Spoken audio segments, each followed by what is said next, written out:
Thank you very much, my brother, the Speaker of the National Assembly, Your Excellency, the President of the Republic of Kenya, Dr. William Ruto. I've already recognized the Speaker, the Honorable Chief Justices from the various jurisdictions present here this morning, the Deputy Chief Justice, Cabinet Secretary, and the Attorney General, all the judges from various jurisdictions present, Your Excellencies, judges, very distinguished ladies and gentlemen, good morning. Indeed, it is an honor and a great privilege for me to stand before you today and welcome you to Nairobi, the green city in the sun. But before I speak, I wish to recognize the former two Chief Justices, the Honorable Professor Willie Mutunga, our first Chief Justice under the Kenya Constitution, and the Honorable Justice David Maraga. Many people have mentioned your name. If you could come here, both of you, my lords, and just say hello to these delegates. I am very, very honored to have you in this forum. I am standing on your great shoulders because you started the judiciary on a transformation. Please greet the audience. Habari zenu? Karibuni Kenya.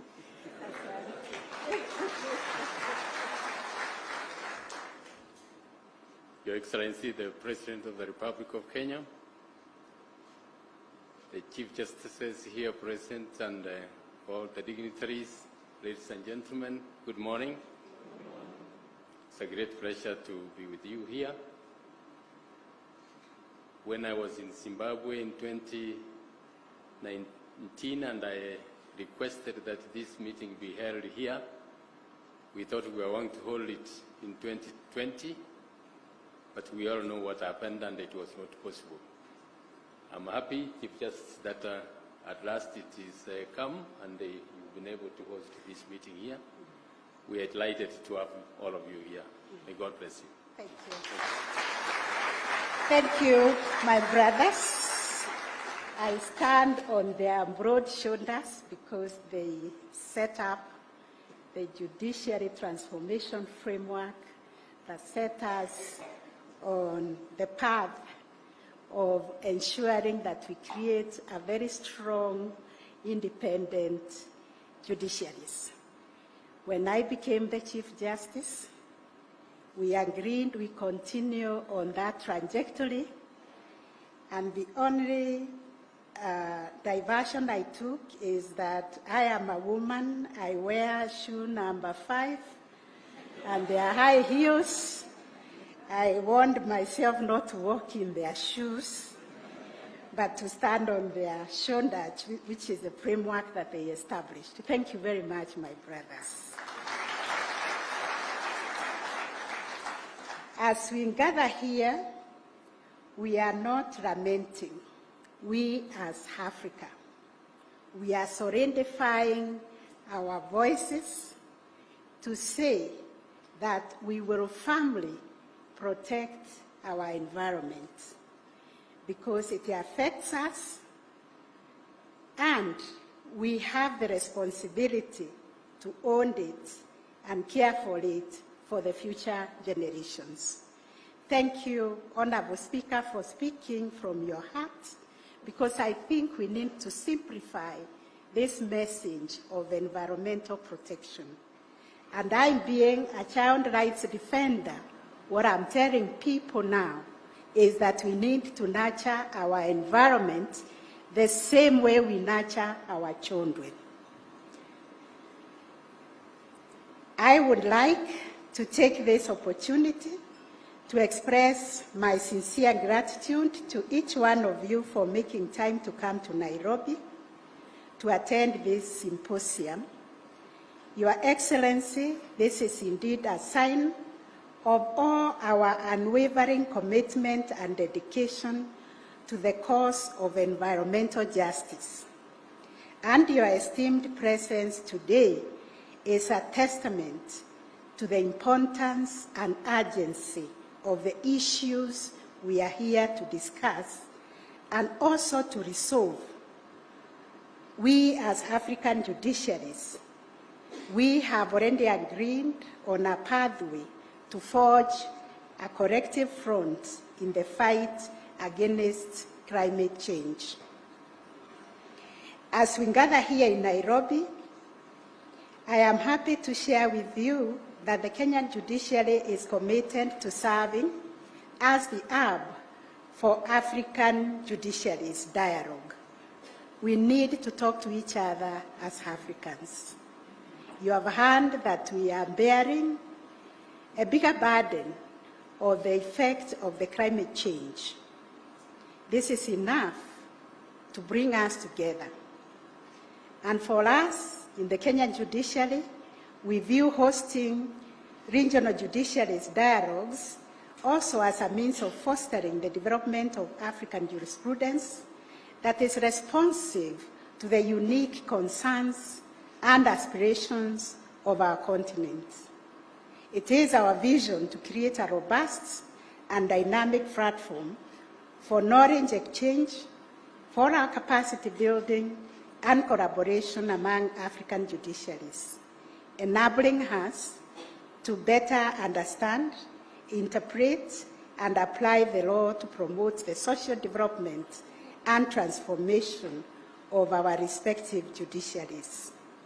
In this context, Your Excellencies, ladies and gentlemen, we view this 3-in-1 symposium on climate change as part of regional judicial dialogue aimed at providing a platform for us African judges and judicial officers to exchange ideas, learn from each other, and acquire the requisite knowledge, skills, and tools needed to effectively address the challenges facing our continent.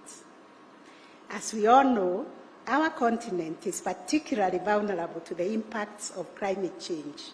Our people, our economies, and our natural resources are all at risk as we grapple with the devastating consequences of rising temperatures, erratic weather patterns, and loss of biodiversity.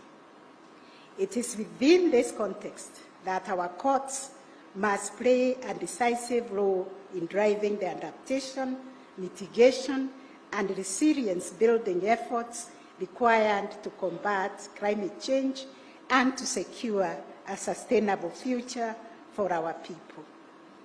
Indeed, our courts are the guardians of the rule of law and protectors of the constitutional rights, including the fundamental right to a clean and healthy environment. As judges, we have unique responsibility of interpreting and applying the law in a manner that promotes environmental sustainability, social equity, and intergenerational justice. This requires us to be bold, to be innovative, and proactive in our approach to environmental litigation, ensuring that our decisions and judgments contribute to the realization of a greener, more resilient Africa. In Kenya, we have made significant strides in promoting a transformative environmental constitutionalism that is rooted in the provisions of our Constitution and the jurisprudence of our National Environmental Tribunal and the Environment and Land Court and other superior courts.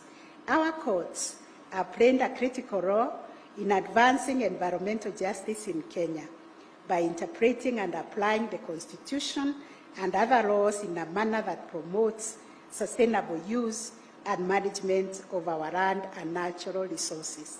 But moving forward from this symposium, we are saying we need to work with everybody else and also build their capacities and build their awareness about environmental protection. And as we look to the future, it is imperative that our judiciaries in Africa will continue to play a proactive role in the fight against climate change and building successes and lessons learned from our experiences thus far. We must be unyielding in our pursuit for justice, ensuring that our decisions and judgments contribute to the realization of a greener, more resilient and sustainable Africa. In this regard, I call my brother and sister Chief Justices and judges present here today. We all join hands in a united front against climate change. We leverage on our collective wisdom, expertise, and our power of convening others to develop a jurisprudence that is uniquely African and responsive to our shared concerns. Let us collaborate, let us learn from one another, and share our experiences as we work together to build a brighter, more sustainable future for our continent and our people. Your Excellency, ladies and gentlemen, as I conclude, allow me to reiterate that as guardians of the rule of law and the protectors of the constitutional rights of our people, we have a unique responsibility to ensure that our decisions and judgments contribute to greener, resilient, and sustainable Africa. Let us seize this moment to reaffirm our commitment to the cause of environmental justice and to pledge our unwavering support to all the efforts that have been put together by our respective judiciaries in combating climate change. Together we can make a difference, and together we can build a brighter, more sustainable future for our continent and our people. I wish you all a very, very fruitful and enriching symposium, and I am confident that our deliberations in the next few days will yield meaningful insights and lasting partnerships that will serve to strengthen our collective resolve in the fight against climate change. Once again, Your Excellency, I extend a very, very warm welcome to our guests to Nairobi and pray that our shared efforts in pursuit of environmental justice will bear fruit for generations to come. And now, ladies and gentlemen, Your Excellencies, my lords and ladies, please join me as I welcome His Excellency, the President